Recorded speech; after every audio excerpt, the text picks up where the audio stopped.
सारा रा रा रा रा रा रा होली है, होली है। तोरा ढोरी में लगे बोरंग गुलाल गे।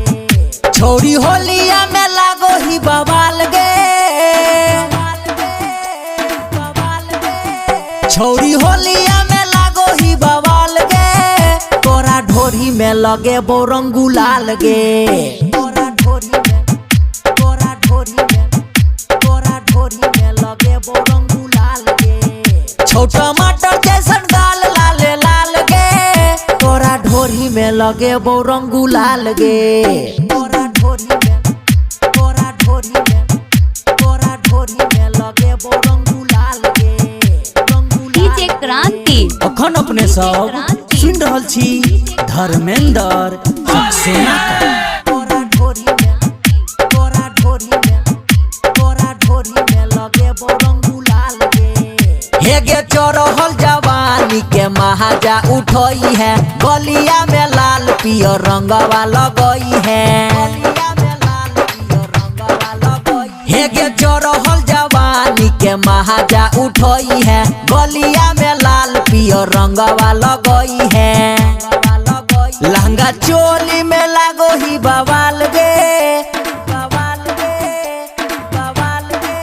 लहंगा चोली में लागो ही बवाल गे। तोरा ढोरी में लगे बोरंग गुलाल गे। तोरा ढोरी में लगे बोरंग गुलाल गे।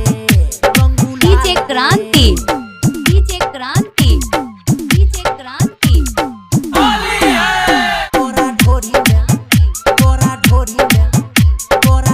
में लगे बोरंग गुलाल गे।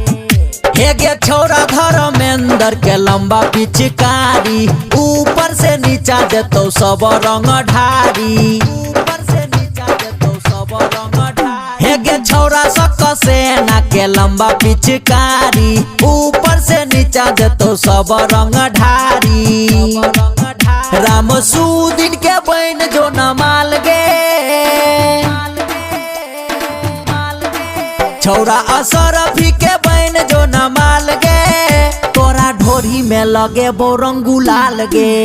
तोरा ढोरी में लगे बोरंग गुलाल गे। होली है। धर्मा रिकॉर्डिंग स्टूडियो भरगामा।